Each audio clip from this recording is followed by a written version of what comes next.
95% of our life is coming from the programs, how to live life that we get in the first 7 years of life.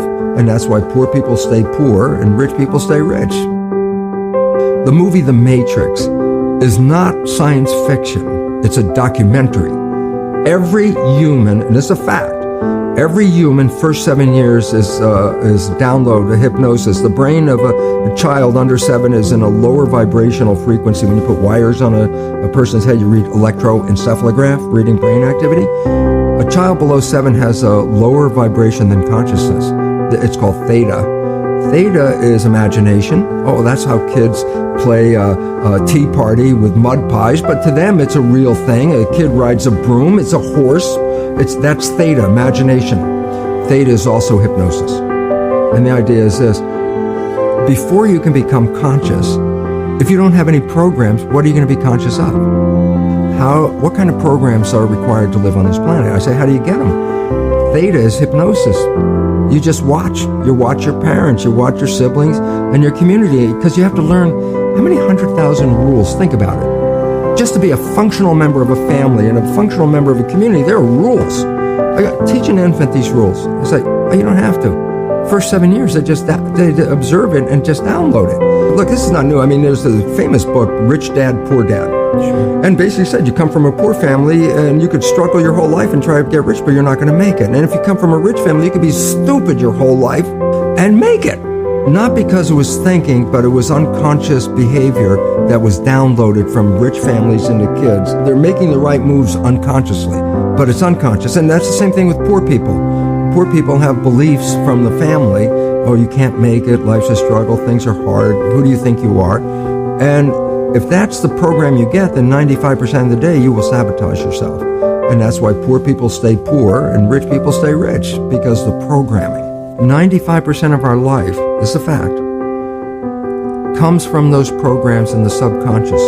Every day, only about 5% of the life are you using conscious, which is creative. 5%. So your life is being lived, even though you think you're living your life. Exactly, and you don't see it because it's called subconscious, below conscious. And the Jesuits, for 400 years, they were boasting, and people didn't understand. They say, give me a child until it's 7 and I will show you the man.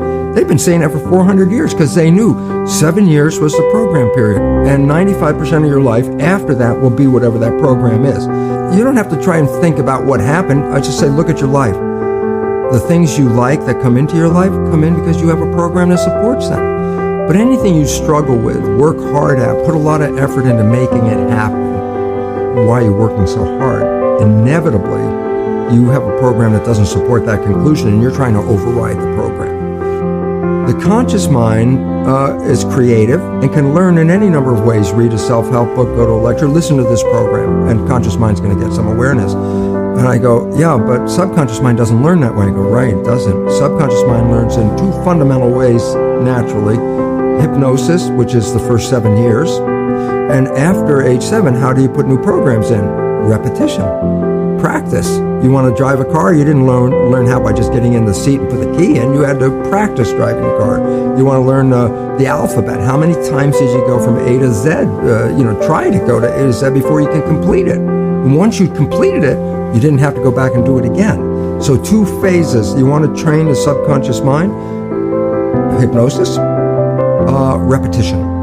I like the last one because there's a new phrase that's bandied about called fake it till you make it. Meaning, if you're not a happy person, I say, you want to be a happy person? Then repeat all the time, I'm happy, I'm happy. I say, well, you don't look happy or anything. I say, no, who am I talking to? By repetition, I'm talking to subconscious. Okay. If subconscious gets, I am happy, and 95% of your life comes from that subconscious, there will be a point once the subconscious got, I am happy, you don't have to say it again. Okay. It'll be automatic. And that's why we see people do affirmations and gratitude journals and stuff, because if you do that daily... It's repetitive, and that's the secret part.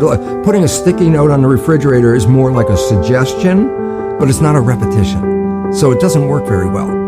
But you have to do... Repetition is a habit. It's making habit. So you got to do something religiously in the sense of repeating it to make it work.